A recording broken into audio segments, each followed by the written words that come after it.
No pierdan detalle de este tuit, porque pasará a la historia. En este mensaje de 26 palabras del 14 de enero de 2020, la Organización Mundial de la Salud aseguraba que según las autoridades chinas, el virus neumónico reportado 2 semanas antes no se transmitía entre humanos. Con la ventaja del tiempo, se podría decir que la OMS tuvo un ligero resbalón, y algunos defenderán que quizás en ese momento no había evidencias y había que ser cautos. Sin embargo, había quienes sí parecían tener indicios y sospechas. Indicios y sospechas que tanto la OMS como las autoridades chinas decidieron omitir por diversas razones.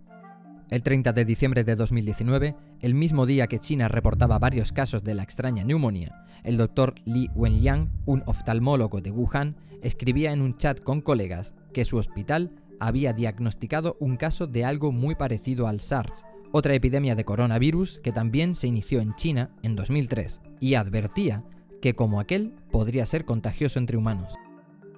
El 1 de enero de 2020, solo un día después, a 900 kilómetros de Wuhan, el gobierno de Taiwán enviaba un comunicado a la OMS a través de la ONU, expresando sus temores de que el virus pudiera ser un nuevo coronavirus con potencial de contagiarse entre humanos. 2 días más tarde, la policía china se ponía en contacto con el doctor Li Wenliang y le advertía por esparcir rumores infundados sobre el aún desconocido virus.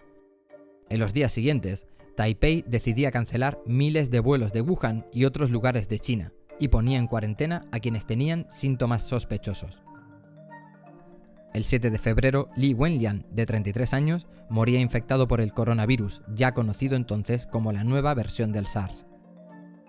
Y a 15 de abril, Taiwán, con una población de 24 millones, apenas tiene 395 casos confirmados y 6 fallecidos, de los más de 2 millones de casos y más de 120.000 muertes registradas a nivel mundial. Tras estas decisiones y la fe ciega en las investigaciones y medidas chinas para controlar el virus, muchos se preguntan si el gobierno de Xi Jinping está manejando los hilos de la Organización Mundial de la Salud para controlar el relato de la pandemia. Una pregunta difícil de responder. Este es Aso Taro, viceprimer ministro de Japón, quien a finales de marzo decía esto en una sesión parlamentaria.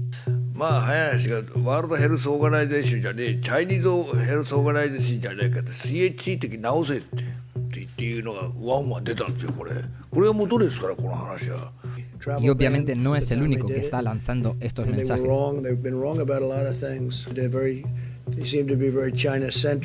Para muchos, la influencia de China en la OMS es más que evidente, y se demuestra con la exclusión de Taiwán como miembro, e incluso con lo que parece una especie de veto para pronunciar el nombre de la región, cuya soberanía reclama China.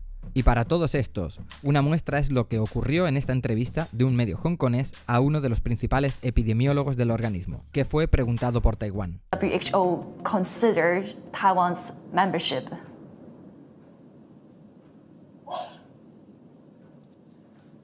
Hello? I'm sorry, I couldn't hear your question. Okay, yeah. Let me repeat the question. No, that's okay. Let's move to another one then. Right, because I'm actually curious on talking about Taiwan as well, on Taiwan's case. El consenso es que durante los últimos años, Occidente ha ido descuidando la OMS en favor de otros centros de poder más relevantes, como el FMI, la OMC o la OTAN, y dejando a la organización al borde de la irrelevancia operativa y con un menguante presupuesto. Así que, tras el brote de SARS de 2003, China habría comprendido el verdadero potencial de controlar este mamut administrativo en casos de crisis sanitaria. Un mamut que ahora tiene forma de altavoz con el que controlar la narrativa del coronavirus y cuyo speaker principal sería el presidente Tedros Adhanom Ghebreyesus. For this noble organization to reclaim its trust from member states and from every citizen of the world. Pocos días después de que China pusiera en cuarentena a 57 millones de personas en Wuhan y la provincia de Hubei, el presidente Tedros visitaba a Xi Jinping en Pekín. Allí, el líder de la OMS lanzaba un mensaje de tranquilidad. Estamos en buenas manos. La alerta global llegaría más tarde, el 30 de enero, en otra reunión extraordinaria en la que Tedros aseguró que China estaba fijando un nuevo estándar en el control de pandemias. The Chinese government is to be congratulated for the extraordinary measures it has taken to contain the outbreak. Sin embargo, el primer equipo de la OMS al que se permitió acceder al terreno y con limitaciones tendría que esperar hasta el 13 de febrero.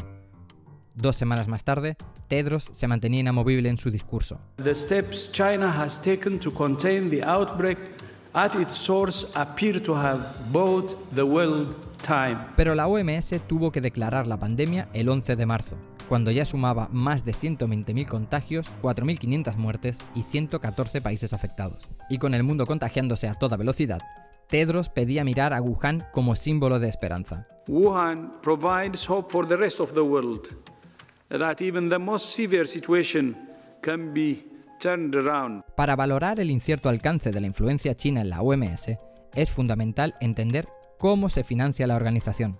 Para empezar, no depende económicamente de China, cuyas contribuciones apenas rondan los 90 millones de euros, menos del 10% de lo que pone Estados Unidos.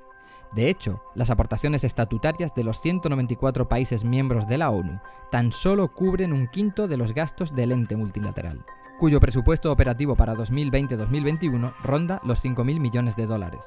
El resto se financia a través de organismos privados, fundaciones filantrópicas y ONGs. Las cuentas están tan descalabradas que en el ejercicio 2012-2013, la Fundación Bill y Melinda Gates fue su principal donante por encima de Estados Unidos. Esto deja al organismo, que cuenta con más de 7.000 empleados en 150 países, muy vulnerable ante los grupos de presión. Y con Estados Unidos en plena retirada del frente global y la Unión Europea enfrascada en sus dramas internos con el Brexit, la imagen de China como posible pilar de la OMS se habría ido fortaleciendo la organización.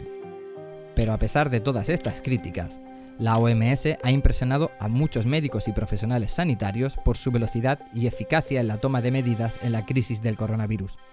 Además, hay quienes piensan que las intervenciones del presidente Tedros deben ser interpretadas en clave diplomática, como pequeños gestos para lograr la colaboración de un régimen hermético y autoritario en un momento tan delicado.